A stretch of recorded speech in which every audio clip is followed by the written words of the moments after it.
Welcome to another episode of Make Mental Health Matter. I am your host, Kelli Melissa Reinhart, and if you happen to be joining us for the very first time, thank you so much for joining. And you may be watching this on E360 TV, YouTube, or maybe on the Facebook page, but wherever you happen to be watching it from, I greatly appreciate you watching. And if this happens to be your first time, the goal of the Make Mental Health Matter show is to bring you resources and information. So, most of my guests that I bring on are either professionals in the mental health space, advocates of mental health, or those with lived experience. And most of my guests have lived experiences with whatever they come on the show to share. But really, the ultimate goal is to provide you people resources, because we know in this world and in this life, sometimes we feel really alone.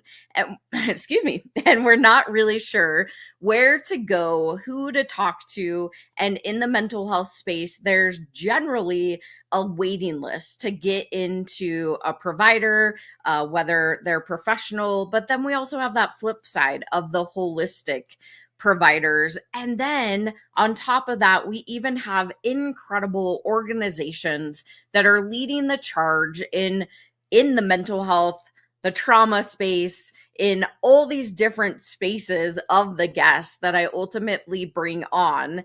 And also, in addition to my nonprofit, BCC Evolution, which is a mental health and suicide awareness nonprofit.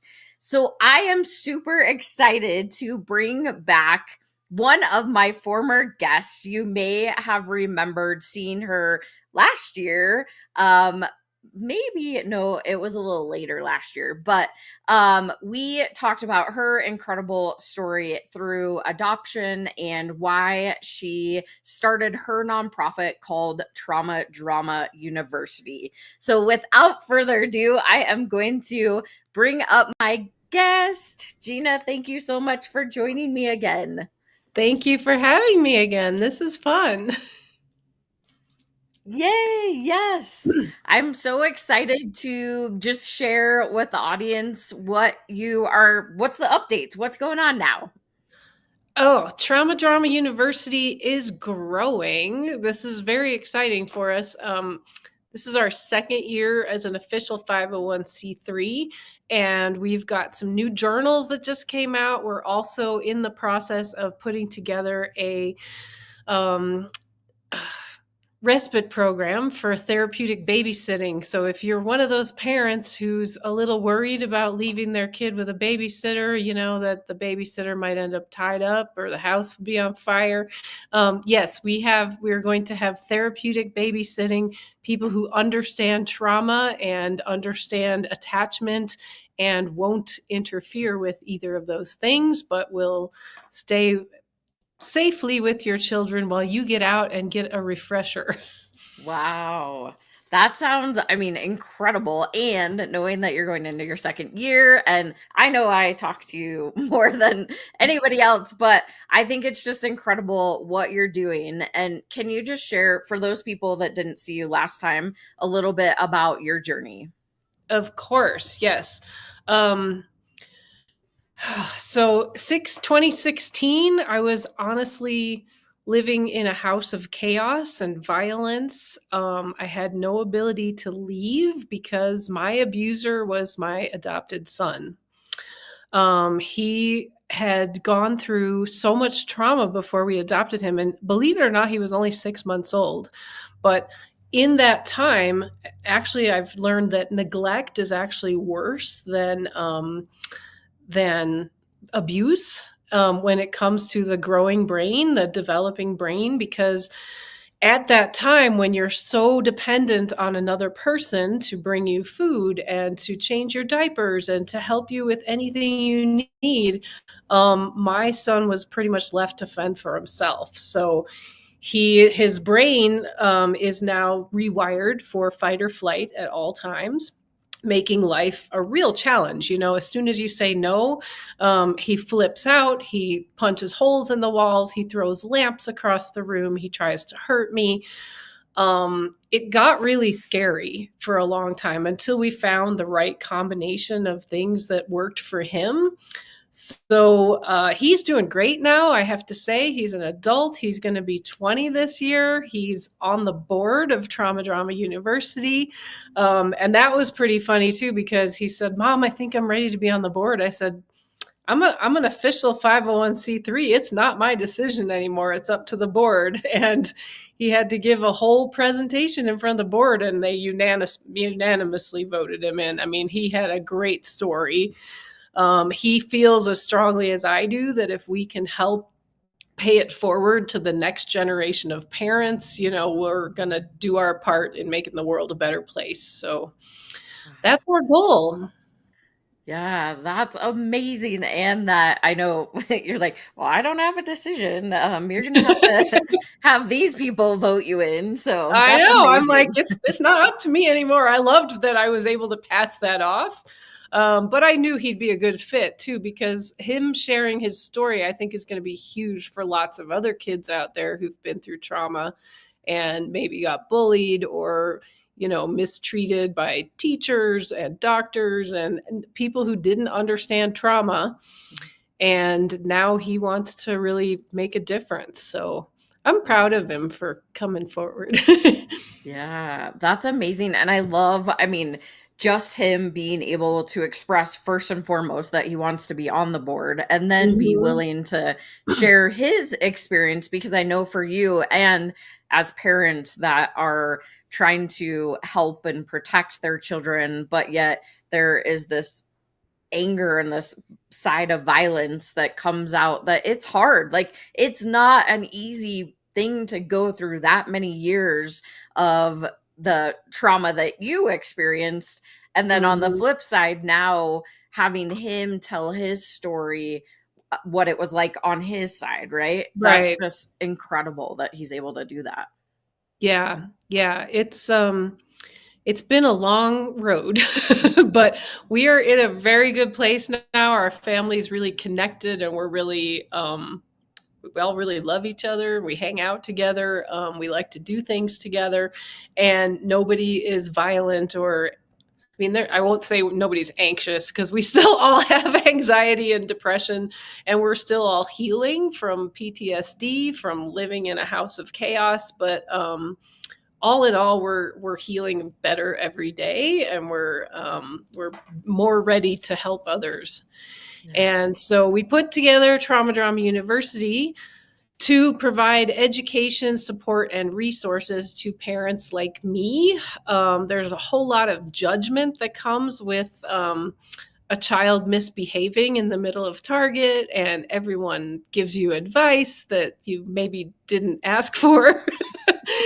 And so I know what it's like, and I know how awful I felt all the time. I mean, there's a thing called CPTSD. I don't know if you're familiar with that and the differences, but PTSD we generally think of as like war heroes and things like that, because PTSD is usually based on an event. Mm. So, like kidnapping, a rape, a war, something like that. CPTSD, complex PTSD, is when you're living your new normal and it's not normal. And you just start to learn to accept it. And it's very hard to get over. So I'm doing a lot of self healing right now because I was traumatized by raising my son, which is kind of sad to say, but it was very true. Yeah. I mean, and there's like, so you just said a lot of really great information there. The difference between PTSD and CPST. Um, CPTSD. okay, CP. I'm like, oh, I'm getting the acronyms wrong.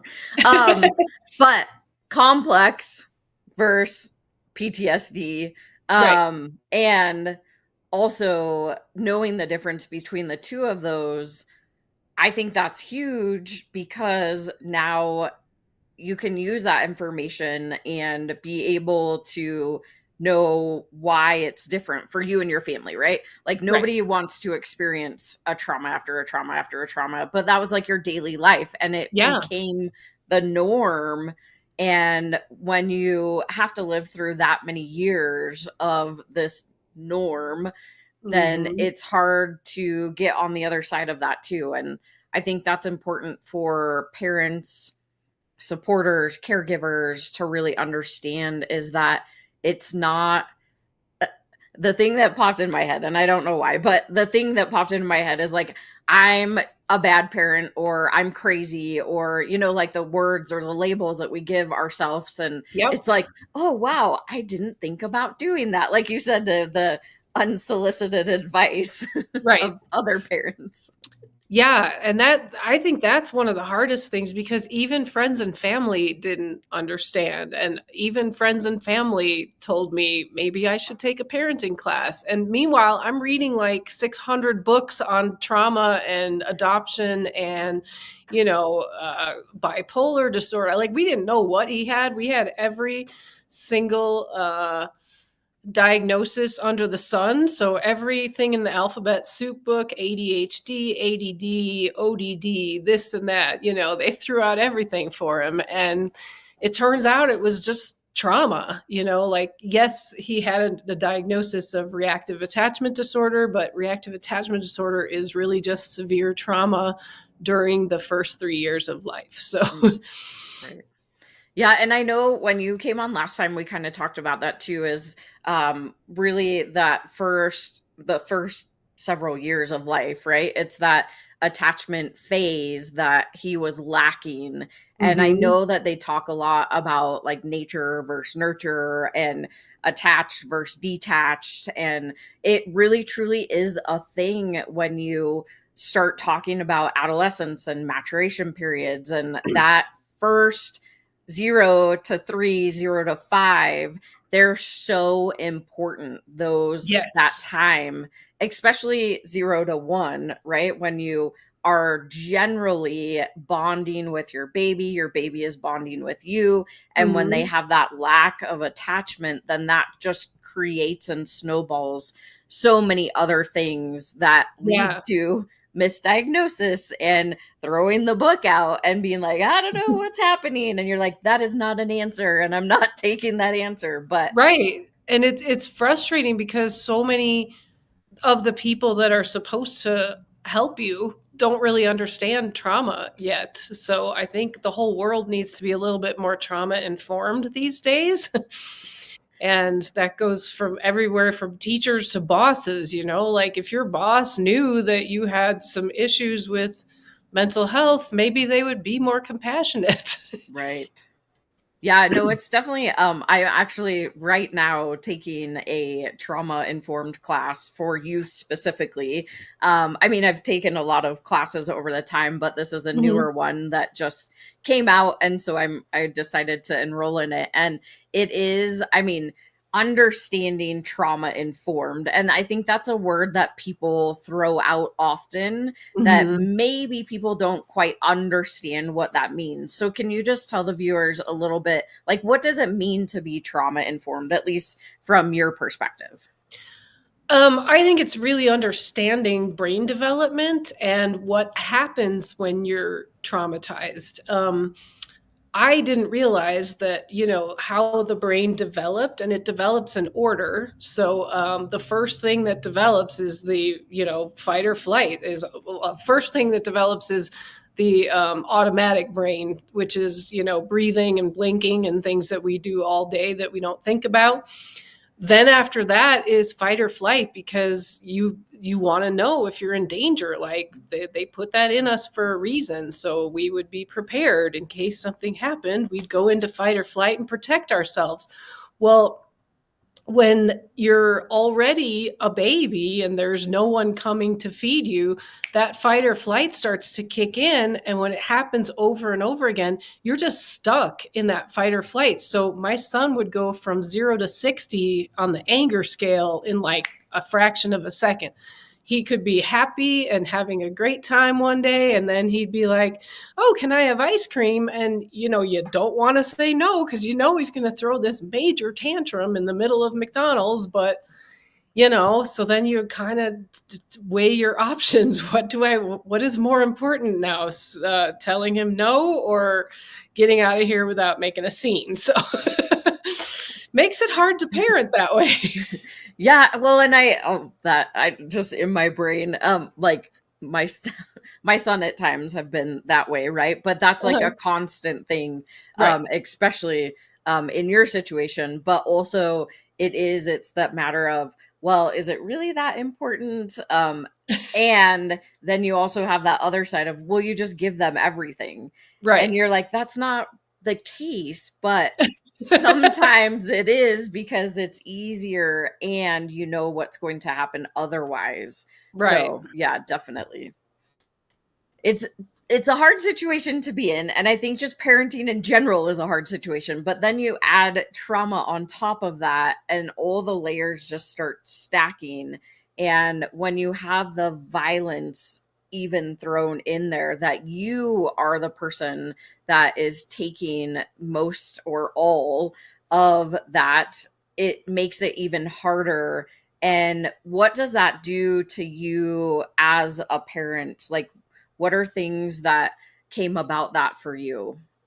I went into CPTSD. I had my own trauma that went along with this. I just felt like my self-esteem was at an all-time low. I thought I was doing something terribly wrong. But luckily I had another child, and he was the first one. He was the easy one. I felt like if one of them's doing well, I must be doing something right. But yeah, I said if he was my only or if he was my first, well, if he was my first, there would only be one.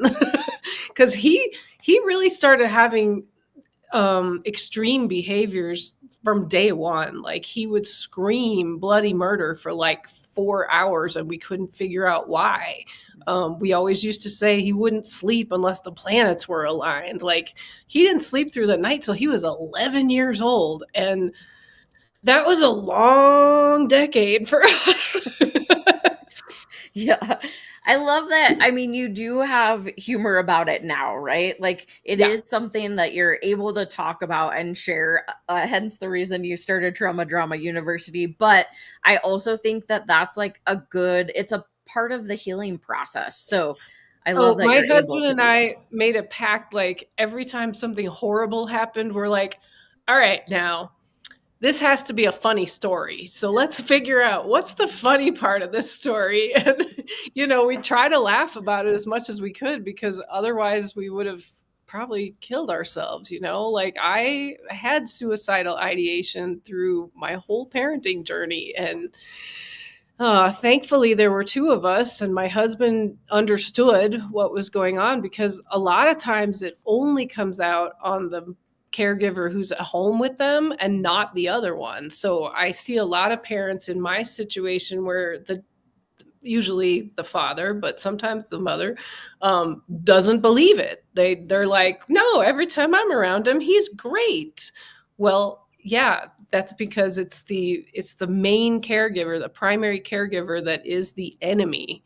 And that's because your first primary caregiver was an enemy. And now you just assume everybody who's a primary caregiver is going to be your enemy. And you just react before they can hurt you. Wow, that's interesting. And Mm-hmm. I want to talk more about this. We're going to go to a quick sponsor break, but once we get back, I'm going to have you share the resource that you have and that you talked about earlier, but then also Yes. just talk a little bit more about that too. So we'll Okay. be right back after this quick sponsored break.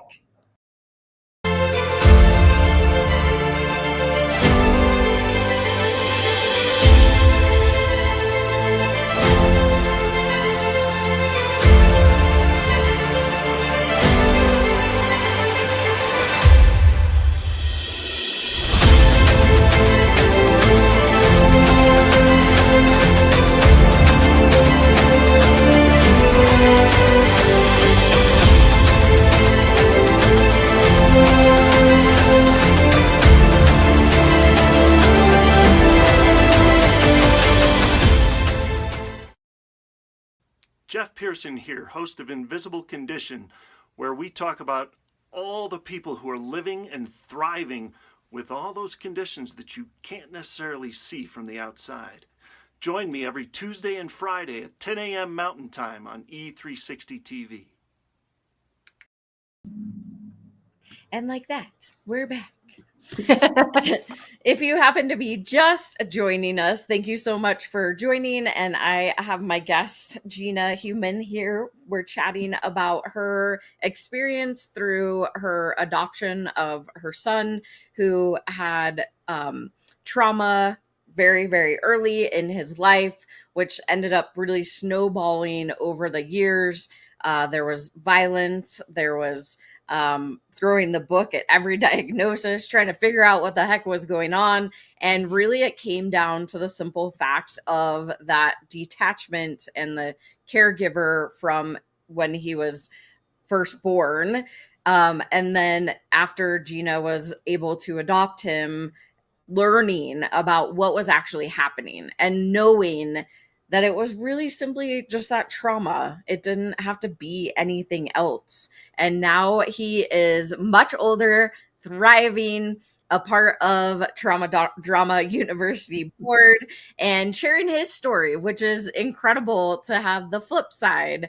Of course, as a parent, we're like, I mean, I do this with my son too, is like, I can tell the stories and tell him about certain things. And we actually, it's silly, but we went through some of his stuffed animals the other day, and like all the ones in my brain had stories to them. I was like, oh, this was the one when you were in the hospital. Oh, this was the one when you were in the hospital another time. And I have connections to them, but he's like, it's okay. You can give them away. And I'm like, no. I was like, no, this is like, you used to carry it around. But that's the whole thing, is that my story is so different than his story, what he remembers. Because, I mean, he was so young when that was. But I just think it's amazing that your son is now able to share his experience and alongside yours and on Trauma Drama University. So I know that you shared earlier, I'm going to change the background because it was like wavy all over the place. I would love for you to share the resource that just came out. Well, I don't know if just is the right word, but tell us a little bit more. Okay, so we have had these for free on our website for quite a while now, but this is our free download journal page. It's got the days of the week on there. It's got the medications and dosages, because when you're being prescribed medication for mental health, which you probably know, you have to wean on and wean off. And sometimes you get confused. So I thought it would be really important to keep track of that every day. Keep track of their routine, whether or not they went to school that day or slept that night, did their chores, actually took a shower. Some of our trauma kids don't have such a good hygiene, so it's nice to keep track of that. Also nutrition, because a lot of times behaviors are tied to allergies. So if you have an egg allergy or if you have a gluten allergy, that could be causing the behaviors, maybe not so much other things. So it's good to keep track of that. Then there's the overall daily mood. And then on this side, we keep track of things like out of the ordinary activities. So I always say that's like, did they go to a birthday party and get hopped up on cake that day? So, or did they have a soccer tournament and they were really nervous about it? Or they had a school play and, they were nervous about that. So, knowing what was going on that day kind of helps. And then any incidents or triggers that happened throughout that day. Somebody told me this box has to be a lot bigger, but you can use the back, I suppose. And then I always, sorry, but my dog is barking. Always end on a positive note here. So we say 3 things I like about my child, and then I'm proud of my child for something they did that day. So, because when they're violent, it's sometimes really, really challenging to stay in love with them. So I feel like that was the important part. Yeah. No, definitely. And hey, I mean, when we have technical difficulties, we have dogs, we have kids, you know, it happens, right? In the background. But Yes. yeah, I definitely, so all of those I think are highly important. Yes, that box probably needs to be a little bit bigger. But I think that you hit everything on the mark. And I know that you now have them in a book so that, yeah. Yes, we do. It's on Amazon. So if you need the special needs parenting journal, you can look up Gina Heumann or Trauma Drama University, and it should come up. This is 365 days of our journal pages all together. And I've talked to a lot of therapists that really love this idea for more than just special needs parenting, but also you could do this for yourself, for your own mental health, because I feel like when I did this for my son, it was just in a regular notebook. I didn't have the prompts or anything. And I just wrote down all the issues we had. And what I didn't write down was the days we didn't have issues. And like that would have been good to look back on and say, how was that? Like, was it a day of the week? Was it a weekend? Was it a day off school? You know, was it a birthday party day? What happened that day that made it incident free? So I feel like that's important. This is also great for, well, not only taking it to a new doctor, new therapist, they can kind of go through and see what the issues are instead of you trying to remember everything. And then it's also important if you have a child like mine that was violent, because it gives you protection from CPS. Here's the journal I've been keeping for the last, you can pull out 3 of these. Here's 3 years worth of journals. And then they kind of are more inclined to believe you. Yeah. No, and I think that's just huge in itself, right? And it's not oh, that like totally just hit me when you said that, because there's so many parents that are trying their hardest and it's not something that they did. It's the situation, what's going on with their child that isn't something that can be diagnosed. It's something that has to take years to uncover. And I think we too often in society automatically go to, well, I'm going to call CPS, or, oh, I'm going to, like that, they're a bad parent. They should have their kid taken away. Right. Like, you don't know their situation. You have no idea what they're going through. And they could be the abuser and their parents are actually the ones that are the victims, right? Like, we don't know the dynamic. We don't know what's going on. And so I love that you said that, because I think that's important to, one, for your own protection and understanding of the good and bad days, but then also having that as a resource if that happens, and or to be able to transfer it from doctor to therapist, or whomever might be coming and going in their lives. And unfortunately that tends to be a thing, is the cycle of, well, now I got to find a new one, and now I got to find a new one, and so yeah, definitely it makes it hard. So anyway, we're very excited about these. And then I also have another new thing I want to show you. Because we have a store and to raise awareness for childhood trauma. But this is our keychain that just came out. It's got an inspirational message that says, "You can do this, stay calm." And then right there, actually, it's moved over here, but but it says the 988 number, which is the mental health crisis line. So it's a good thing to have with you, so you always have that number on hand.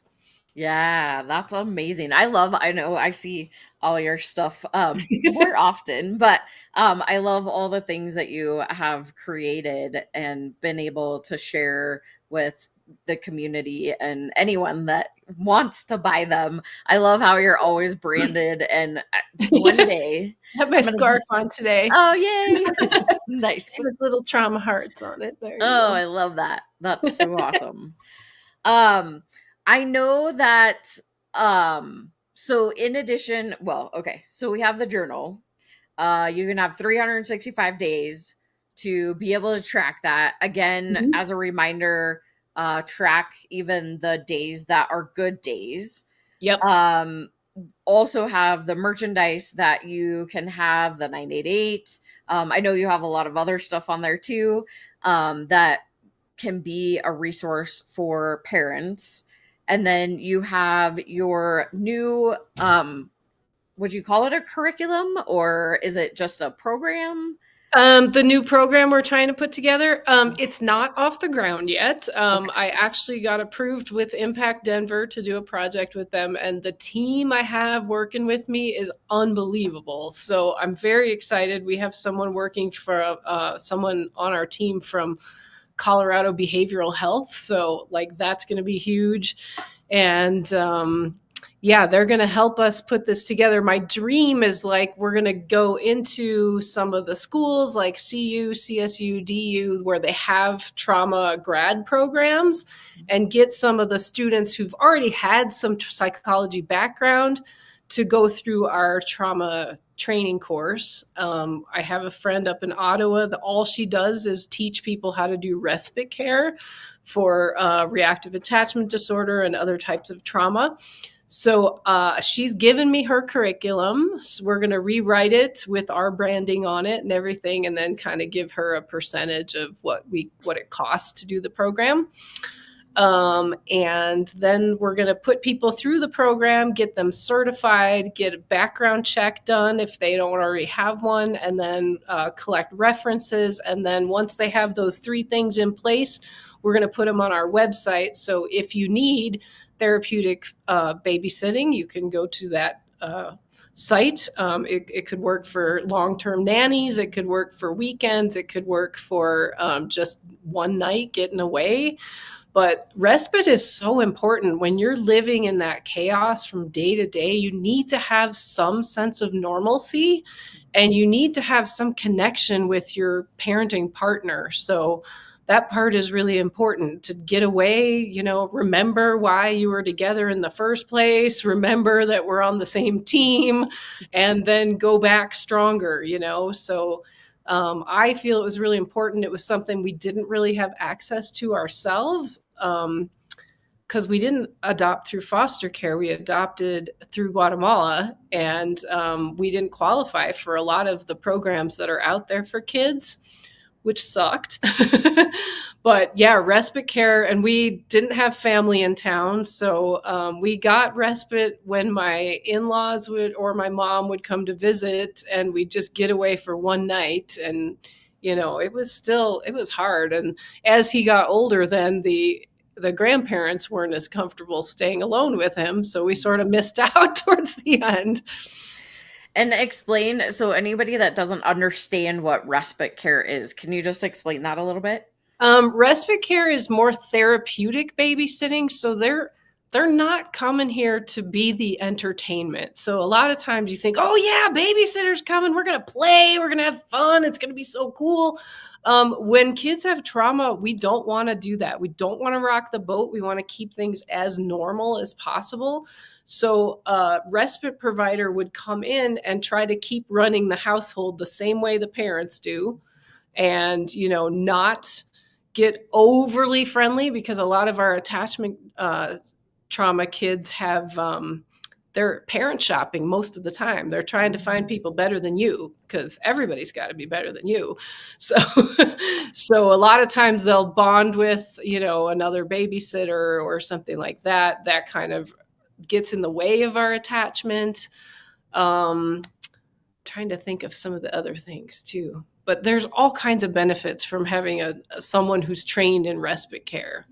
Yeah, that's amazing. I actually just recently learned about respite care, and I didn't understand what it was prior to that, and I had to look it up. And I mean, it's amazing what we now have access to, and Mm-hmm. thank goodness for those people that do respite care and are able to come in. And I think you're right on the dot, is that you've got to have some sense of normalcy and you've got to have time away. Self-care is so huge, So especially huge. with trauma. Yeah. Yeah, and I wasn't very good at it, but I'm learning. I'm learning now, like, when my brain gets to a certain point, I'm like, "Oh, no, we gotta take a vacation." Mm, Just a night of brain vacation to get myself in the right mindset before I can keep going. yeah. Well, and that's, I mean, it's hard too as a founder of a nonprofit to be able to do that too. Yeah, yeah. Um, but I know I'm guilty of it myself too, that I don't really take the time for self-care, and I should. We know how to give to everybody else, but we don't know how to give to ourselves. So Yeah, it's a common problem among women. true, yes. So the other thing that popped into my head also, I'm like, where'd it go? There was a really good thought up there, and then it like faded away. Um, it was on, well, I don't know. We'll see if it comes back. But um, yeah, I was like, wait, there was a really good thought. Um, I would love for you to just share maybe some information for parents, if they are out there and they're like, I don't know. I mean, I'm sure they know that if this is their situation, but if they're on that border of like, I don't know who to talk to, where to go. I know like you and I are in Colorado, but maybe just a little, like a couple tips or tools that you want to throw out for parents that might be in the similar situation. We've got a lot of resources on our website. We actually have 4 online classes. One is just about the trauma brain. What does trauma do to a growing brain, and why don't the parenting tactics that work on your friends work on your kid?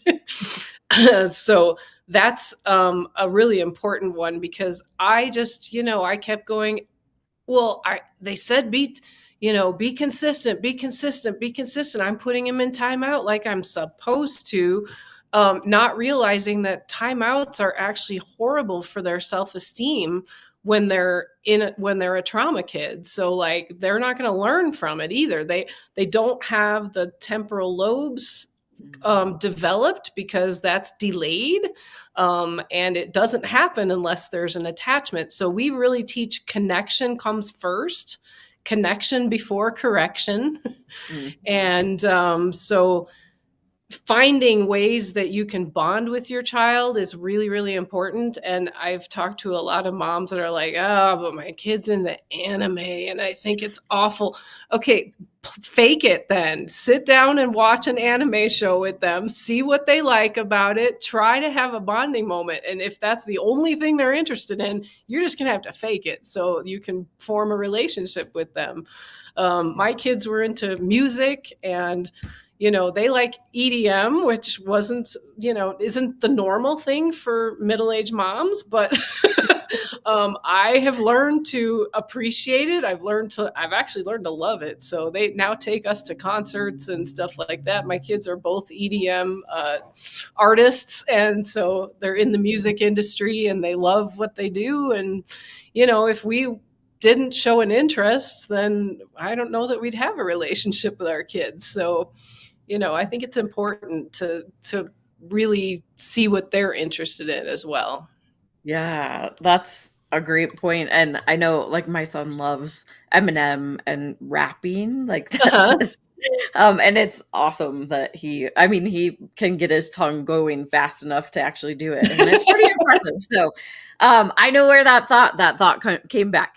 Okay. What I was going to say is, and I've been thinking about this a lot myself, and this may be like a way bigger topic than what we have left for the show, but I know like even when I was pregnant, there was a lot of traumatic, like external traumatic things happening, a lot of stress, a lot of like that fight or flight happening.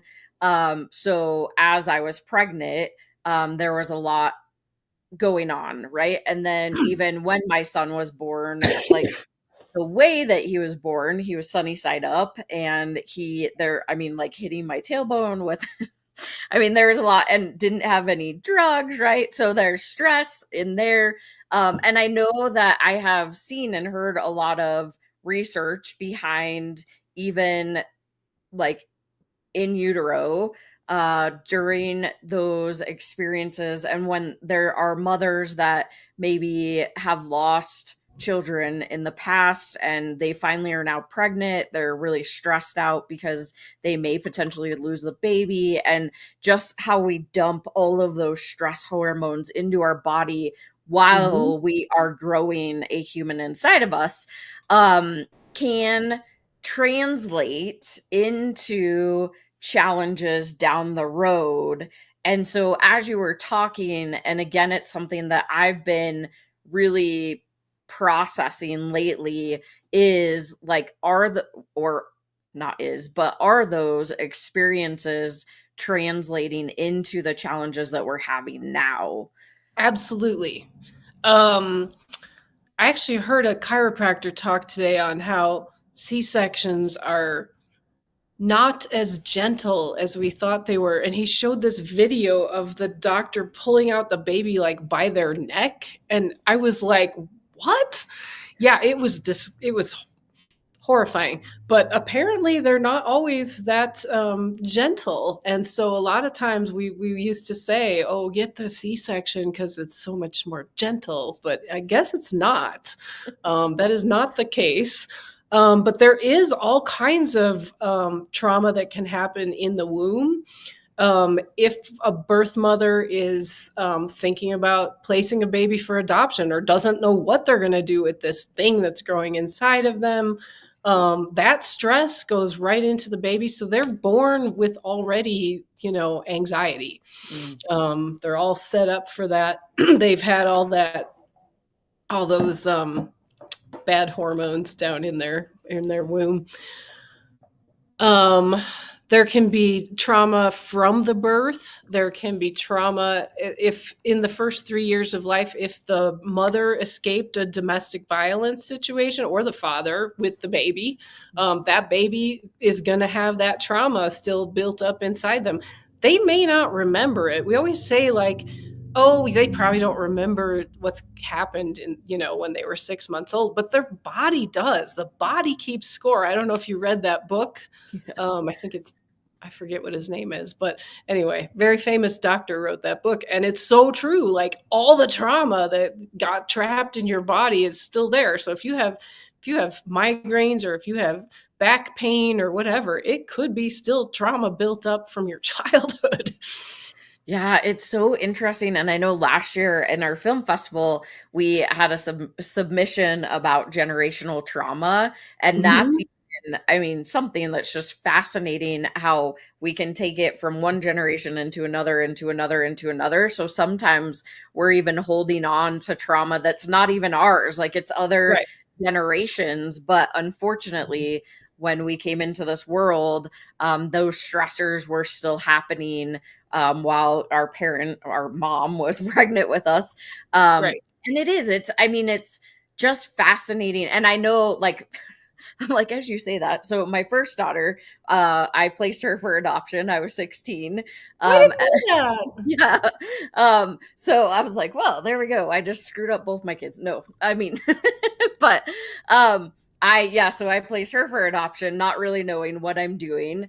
And then my second son, it was a horrible marriage, got out of that. But then also when my son was a year and a half old, that's when my sister passed. So like all of these things just happened within the time. And I know and I think I've talked to you about this story before, is that when I was going through the grief of the loss of my sister, I was just living in fear. And I talk about that a lot, is like, it was borderline child abuse because of that fear and how I was going 0 to red in like 2.5 seconds. Yep. And it wasn't anything I knew that was happening up until I found somebody to talk to, and I started learning about the trauma that I was holding on to. And I actually had paired 2 traumas together.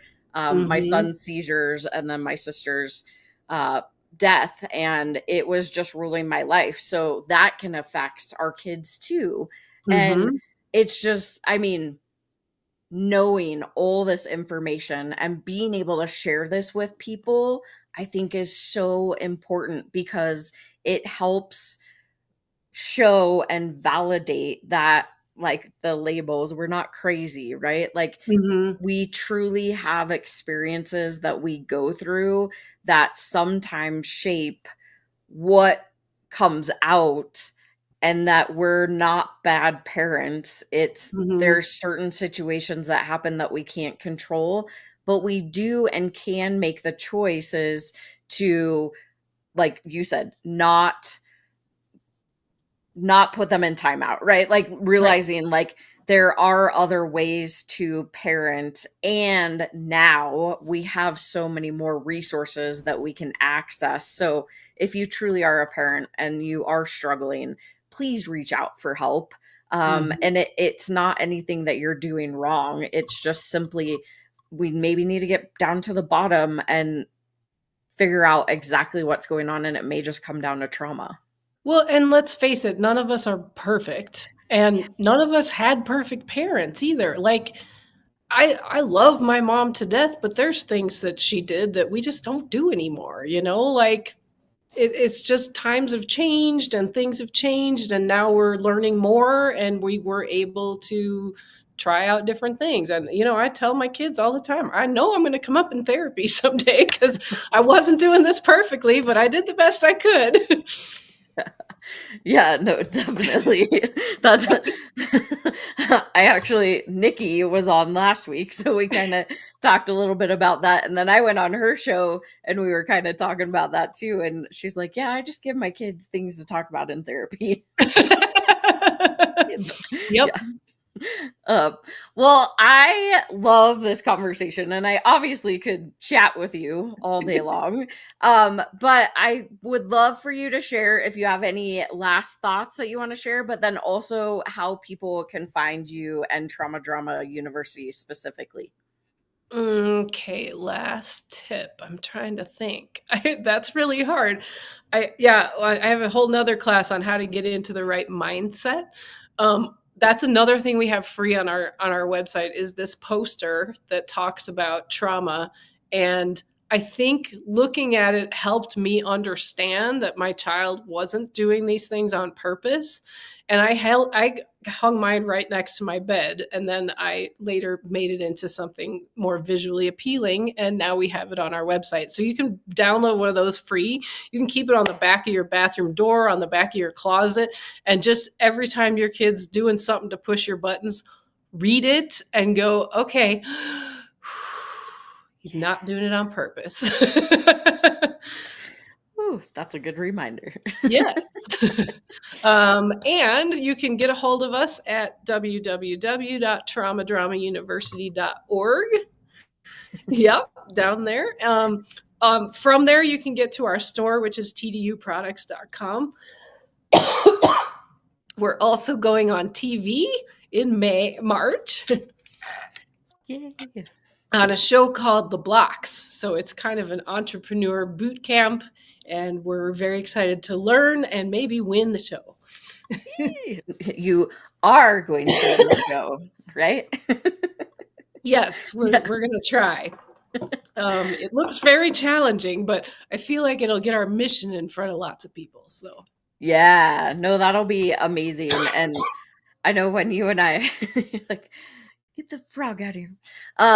When you and I were chatting even before this, you had told me about the show that you were going on, and that's why I was like, well, you got to come back on this show because now we have a lot more viewers that watch. So I so appreciate you coming on again one more time.